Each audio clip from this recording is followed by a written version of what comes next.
আসলে কোন প্রোডাক্টে আমি কিনবো, কেনার পরে আমার ফ্রিজের পারফরম্যান্স কেমন হবে, কেনার পরে আমি সার্ভিসটা প্রপারলি পাবো কিনা।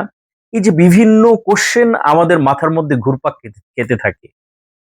তো আজকে আমি চেষ্টা করব যে এই সকল কোশ্চেনের একটি সহজ সমাধান দেওয়ার জন্য। ঈদুল আজহা বা কোরবানির ঈদ আমাদের দরজায় কড়া নাড়ছে। আর অল্প কিছুদিন পরেই শুরু হতে যাচ্ছে বিশ্ব মুসলমানের সবচেয়ে বড় একটি ইভেন্ট বা অনুষ্ঠান, বা যেটাই আমরা বলি না কেন, সেটি হচ্ছে ঈদুল আজহা বা কোরবানি। আর ঈদুল আজহা বা কোরবানি যখন আসে, তখন আমরা অনেকেই নতুন ফ্রিজ ক্রয় করার কথা চিন্তা করি। অনেকেই বাসার যে পুরাতন ফ্রিজটি আছে সেটিকে এক্সচেঞ্জ করে নতুন ফ্রিজে যেতে চাই।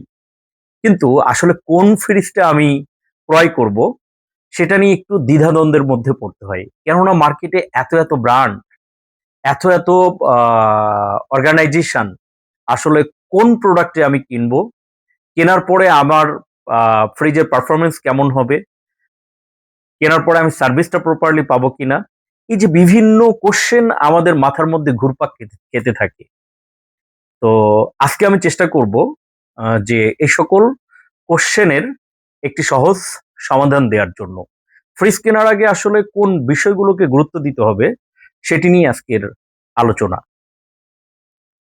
যেহেতু কোরবানির ঈদ, আমরা চেষ্টা করি যে ঈদের সময় অনেক বেশি পরিমাণ মাংস বা গোশত, যেটাই বলি না কেন, এটা ফ্রিজের মধ্যে লোড করার জন্য। তো একসাথে যখন অনেকগুলো মাংস আমরা লোড দিই, তখন ফ্রিজের নরমাল যে ক্যাপাসিটি আছে সেই ক্যাপাসিটি অনুযায়ী সে কাজ করতে পারে না। যার জন্য সবচেয়ে গুরুত্বপূর্ণ একটি ফাংশন বা অপশন, সেটি হচ্ছে কুইক ফ্রিজিং বা কুইক কুলিং। তার মানে আপনি ফ্রিজ ক্রয় করার আগে অ্যাটলিস্ট যে জায়গা থেকে ক্রয় করবেন তাদেরকে কোশ্চেন করা যে আপনার ফ্রিজের মধ্যে কুইক কুলিং বা কুইক ফ্রিজিং আছে কিনা। যদি কুইক কুলিং বা কুইক ফ্রিজিং থাকে, তাহলে আপনি যখন একসাথে অনেকগুলো মাংস ফ্রিজে লোড দিবেন, তখন কুইক ফ্রিজিং অপশনটা যদি আপনি চালু করে দেন, তাহলে নর্মাল যেই গতিতে ফ্রিজের খাবারগুলো ঠান্ডা হওয়ার কথা, তার চেয়ে অনেক ফোর্স দিয়ে খুব দ্রুততম সময়ের মধ্যে আপনার ফ্রিজে যেই গোশতগুলো রাখবেন, এই গোশতগুলোকে খুব সহজেই জমাট বাঁধতে সহযোগিতা করবে। পাশাপাশি আরো একটা বিষয় গুরুত্বপূর্ণ, সেটি হচ্ছে যে অনেক সময় দেখা যায় যে ফ্রিজের, আপনারা খেয়াল করে দেখবেন যে ফ্রিজারের উপরের পার্টে এক ধরনের গ্লাস থাকে। যে ফ্রিজগুলোর উপরে গ্লাস থাকে সেটাতে একটা সুবিধা আছে, আর যেটাতে থাকে না সেটাতে কিছু অসুবিধা আছে। আমি বলছি না যে যেটাতে থাকে না সেই ফ্রিজটি খারাপ, দুটোই ভালো। বাট যে ফ্রিজটার উপরে গ্লাস আছে সেটাতে সুবিধা হচ্ছে, যখন আপনি খাবার এখানে রাখলেন, রাখার পরে আপনি গ্লাসটা যখন বন্ধ করে দিলেন, অর্থাৎ পরবর্তীতে আপনার যখন কোনো কিছু প্রয়োজন হবে, এই প্রয়োজনের সময় আপনি দরজা বা ঢাকনাটা যখন খুললেন, তখন আপনি গ্লাসের মধ্যে দিয়ে কি করতে পারবেন, দেখতে পারবেন যে আমি যেই খাবারটা বের করব সেটা কোন জায়গায় আছে। যেখানে আছে সেখানে অল্প একটু খুলে দিলেন, আপনি খাবারটা পিক করে নিলেন। সেক্ষেত্রে কি হচ্ছে, ফ্রিজের ফুল কুলিংটা একসাথে কিন্তু বের হয়ে যাচ্ছে না। তো এই বিষয়টিও একটি গুরুত্বপূর্ণ বিষয়, এটিও খেয়াল রাখা দরকার। এরপরে নাম্বার 3, 3 নম্বর বিষয়টা হচ্ছে যে একটা ফ্রিজ আমরা অল্প সময়ের জন্য পারচেজ করি না। একটা ফ্রিজ মিনিমাম আমরা 10 to 15 ইয়ার্স এর জন্য পারচেজ করি। তাহলে আপনাকে খেয়াল রাখতে হবে, যেই অর্গানাইজেশন বা যেই কোম্পানির সার্ভিস নেটওয়ার্ক অনেক স্ট্রং, আপনি যেখানেই পারচেজ করেন না কেন, খুব দ্রুততম সময়ের মধ্যে যারা সার্ভিস এনশিওর করতে পারবে তাদের কাছ থেকে ফ্রিজটা পারচেজ করা উচিত। কেননা ইলেকট্রনিক ডিভাইস যে কোনো সময় যে কোনো প্রবলেম ক্রিয়েট করতে পারে। খুব দ্রুততম সময়ের মধ্যে যদি আপনি সার্ভিস এনশিওর করতে পারেন, সেই ক্ষেত্রে আপনি সেই জায়গা থেকে বা সেই অর্গানাইজেশন থেকে প্রোডাক্টটি পারচেজ করা উচিত বলে আমি মনে করি।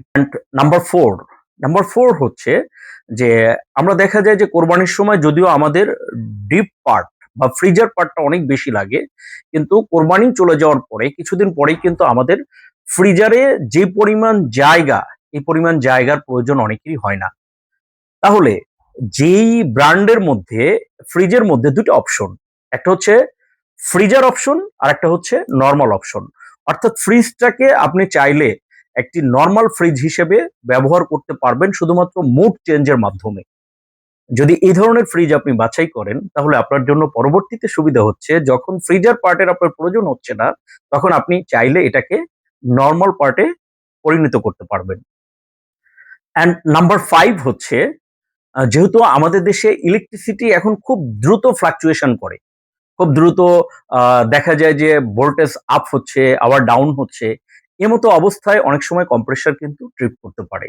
অর্থাৎ যেই ফ্রিজটা ম্যাক্সিমাম লেভেলে ওয়াইড ভোল্টেজ রেঞ্জ আছে, আমি মনে করি সেই ফ্রিজটাকে বা সেই ফ্রিজটার ব্যাপারে আপনার ডিসিশন নেওয়া উচিত।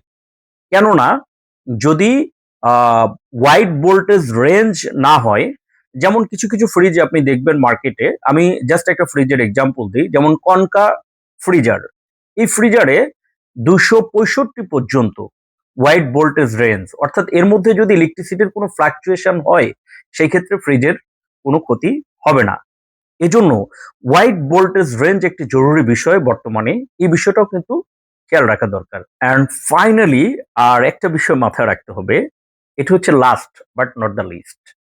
এটি হচ্ছে যেহেতু আমরা দীর্ঘদিন পর্যন্ত ফ্রিজারে খাবার প্রিজার্ভ করি, তাহলে আমি ফ্রিজের মধ্যে যেই খাবারটা রাখছি এই খাবারটা ফ্রেশ থাকবে কিনা, আমি যে ফ্রিজটা পারচেস করছি সেটা আমার মানে হেলথটাকে ভালো রাখবে কিনা, ব্যাকটেরিয়া বা ভাইরাস, যেই ব্যাকটেরিয়া বা ভাইরাসের কারণে খাবারের স্বাদ বা খাবারের যে স্মেল নষ্ট হয়, সে ব্যাকটেরিয়া ভাইরাসকে ডিঅ্যাক্টিভ বা কিল করবে কিনা, এ ধরনের কোনো টেকনোলজি ফ্রিজের মধ্যে আছে কিনা এই বিষয়টিও লক্ষ্য রাখতে হবে। সর্বশেষ আমি যে কথাটি বলতে চাই সেটি হচ্ছে যে এই যে ওভারঅল এই বিষয়গুলো যদি আমরা মাথায় রাখতে পারি একটি ফ্রিজ পারচেস করার আগে, তাহলে আমরা অবশ্যই কাঙ্ক্ষিত মানের ফ্রিজটি কিনতে পারবো এবং ঝামেলা মুক্ত থাকতে পারবো, টেনশন ফ্রি থাকতে পারবো। তো ধন্যবাদ, আজকে এ পর্যন্তই। ভালো থাকবেন। আল্লাহ হাফেজ।